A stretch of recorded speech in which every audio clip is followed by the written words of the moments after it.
Hello everyone, welcome to my YouTube channel. तो आज की वीडियो में हम चर्चा करेंगे कि अभी आप जब सीटेट का फॉर्म फिल करते हो तो वहीं आपसे एक ऐसी गलती होती है भाषा चुनाव को लेकर के कि अगर भाषा चुनाव में अगर आपसे ये गलती होती है तो फिर आपका सीटेट में असफल होना तय हो जाता है। ठीक है, यानी इस एक गलती से बच्चे असफल हो जाते हैं। तो वो क्या गलती है, इस पर चर्चा होगी। और आप इसे, अगर आपने फॉर्म फिल नहीं किया है तो फॉर्म फिल करते समय ये गलती बिल्कुल मत करना, और अगर आपने कर दिया है तो अभी भी आप इसका करेक्शन कर सकते हो। ठीक है, तो सबसे पहले हम चर्चा करते हैं कि आपके ये पेपर, तो देखो ये पेपर आपका 2 लेवल पे होता है, पेपर फर्स्ट और पेपर सेकंड। ठीक है, देखो दोनों ही में आपकी सीडीपी से प्रश्न बनते हैं। 30-30 नंबर की आपकी सीडीपी आती है। ठीक है, 30 नंबर की सीडीपी आपके पेपर फर्स्ट में और सीडीपी आपके पेपर सेकंड में। पेपर फर्स्ट में बात करें तो मैथ 30 नंबर का ये सभी के लिए अनिवार्य होता है, लेकिन पेपर सेकंड की बात करें तो यहाँ अगर आपको चॉइस के आधार पर लेना होता है। आप मैथ साइंस के स्टूडेंट हैं, ठीक है, तो 60 नंबर का आपका मैथ और साइंस मिलकर के आएगा।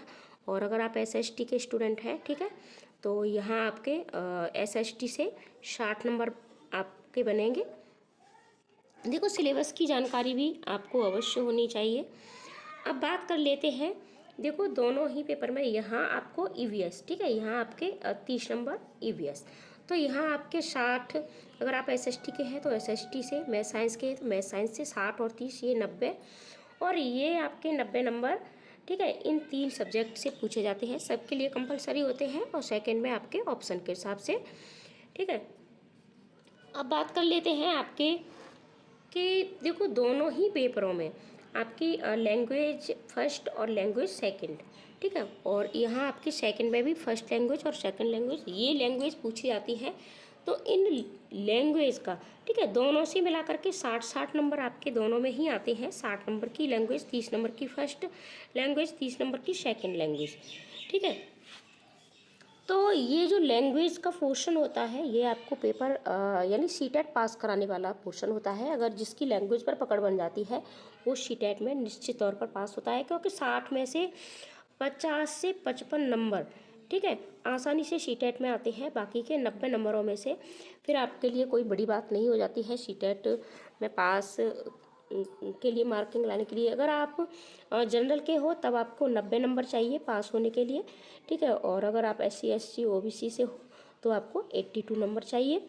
और इसमें सिर्फ पास होना है, इसमें कोई मेरिट नहीं बनती है, क्योंकि इसको क्वालिफाई करने के बाद, ठीक है, इसको पास करने के बाद फिर आगे आपका जो एग्ज़ाम होता है वहाँ जा कर के आप तब फिर टीचिंग के लिए जो भी वैकेंसी निकलती है वहाँ आप इसमें अप्लाई कर पाते हो, बिना इसके अप्लाई नहीं कर पाते हो। अब देखो गलती क्या होती है, तो मेरी एक सलाह है आपके लिए, चाहे आप पेपर फर्स्ट दे रहे हो चाहे सेकंड दे रहे हो, तो आप फर्स्ट लैंग्वेज में, ठीक है, फर्स्ट लैंग्वेज में जो भी मेरी वीडियो सुन पा रहे हैं, जो भी मेरी वीडियो पर रुके हैं, ठीक है, वो सभी हिंदी भाषी हैं।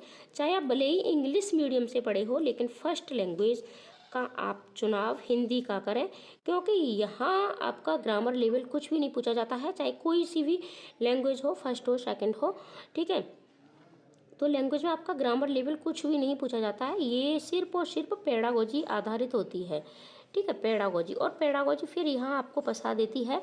और साथ ही साथ आपकी जो कविता होती है, ठीक है, और आपके जो गद्यांश पद्यांश होते हैं वो थोड़ा सा हार्ड लेवल की आती है, तो इसलिए आपको फर्स्ट लैंग्वेज आप हिंदी का ही चुनाव करें।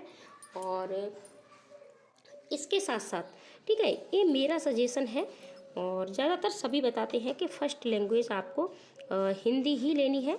और अब बात कर लेते हैं सेकंड लैंग्वेज। तो सेकंड जो भाषा आपकी होती है, तो यहाँ बहुत से बच्चे क्या करते हैं, हिंदी लेकर के यहाँ इंग्लिश ले लेते हैं, ठीक है, इंग्लिश का चुनाव करते हैं। लेकिन मेरा सुझाव है कि आप इंग्लिश ना लेकर के आप फर्स्ट लैंग्वेज हिंदी लें और सेकंड लैंग्वेज आप संस्कृत का चुनाव करें, क्योंकि यहाँ भी आपके पेडागोजी लेवल प्रश्न और गद्यांश पद्यांश से प्रश्न छांटने के लिए आते हैं। तो भले ही आपका सब्जेक्ट ये संस्कृत नहीं हो, ठीक है, फिर भी आपको अगर आप संस्कृत करते हो तो आप 30 में से, ठीक है, 30 में से आप मान के चलो 22 से लेकर के 25 नंबर आसानी से लेके आ सकते हो, अगर आपका संस्कृत सब्जेक्ट नहीं है। अगर सब्जेक्ट है तब फिर आप 26 से और 28 नंबर तक आसानी से लेकर के आ जाते हैं बच्चे। कभी कभी तो पूरे 30 में से 30 नंबर भी लैंग्वेज में आते हैं। अब देखो होता क्या है कि मैं ऐसा आपको क्यों सुझाव दे रही हूँ, क्योंकि जो भी आपकी भाषा की भाषा है, ठीक है, जो दोनों भाषाएं हैं, यहाँ आपके 15 नंबर, ठीक है, सिर्फ और सिर्फ पेडागोजी से पूछे जाते हैं। और पेडागोजी जब आप यहाँ इंग्लिश लेते हो, ठीक है, इंग्लिश लेते हो तो बहुत ही ज़्यादा कठिन लेवल हो जाता है, आपको समझ में भी नहीं आता कि पूछा क्या जा रहा है, ठीक है। लेकिन जो हमारी संस्कृत होती है, ठीक है, जो हमारी संस्कृत होती है वो हिंदी से मिलती जुलती होती है और पेडागोजी सेम होती है सबकी। देखो इंग्लिश की भी सेम होती है, अगर आप इंग्लिश में बहुत ज़्यादा अच्छा कर पाते हो, बहुत ही ज़्यादा, ठीक है, तब आप इंग्लिश लें, अन्यथा आप संस्कृत लें। देखो मेरे से भी गलती हुई थी, पहली बार जब सीटेट मैंने दिया था तो मैंने इंग्लिश का चुनाव किया था और इंग्लिश में मेरे मात्र यही 8 या 10 नंबर आए थे और मैं सीटेट में फेल हो गई थी। दोबारा मैंने संस्कृत का चुनाव किया, मैंने संस्कृत बिल्कुल भी नहीं पढ़ा है, मैंने कक्षा 6, 7, 8 में पढ़ा होगा, 9 से लेकर के फिर मेरे पास संस्कृत बिल्कुल भी नहीं रही है, लेकिन फिर भी मैंने संस्कृत लिया। और मैं कभी आपको प्रूफ के साथ दिखाऊंगी। संस्कृत में मेरे 26 नंबर आए थे, ठीक है, हिंदी में मेरे 28 आए थे, ठीक है, और संस्कृत में मैंने 26 नंबर गेन किए थे, क्योंकि ये दोनों सेम होती हैं। तो मेरी ये सलाह आप अवश्य माने। आप सेकंड लैंग्वेज में, ठीक है, सेकंड जो लैंग्वेज है आपकी भाषा सेकंड है, तो भाषा सेकंड में आप संस्कृत का ही चुनाव करें, ठीक है, और भाषा फर्स्ट में आप हिंदी का चुनाव अवश्य करें। आप फॉर्म फिल कर चुके हैं तो आप करेक्शन में जाकर के संस्कृत कर लीजिएगा, और अगर आप ने फॉर्म अभी तक फिल नहीं किया है तो तब भी आप संस्कृत का चुनाव करें। और अगर आपकी इंग्लिश बहुत ज़्यादा अच्छी है तब आप इंग्लिश ले सकते हो। अगर आपने कोई और भाषा पढ़ी है, ठीक है, जैसे उर्दू है देखो मैं ये सिर्फ और सिर्फ हिंदी भाषी लोगों के लिए कह रही हूँ।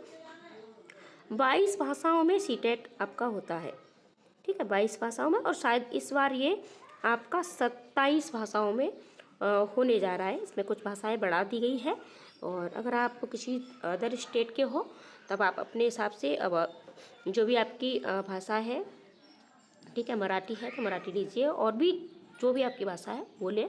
फर्स्ट भाषा आप हिंदी का चुनाव करें। तो मिलते हैं ऐसे ही ट्रिक और टिप्स के साथ अगली वीडियो में। वीडियो को ज़्यादा से ज़्यादा अपने दोस्तों को शेयर करें, चैनल को सब्सक्राइब करें।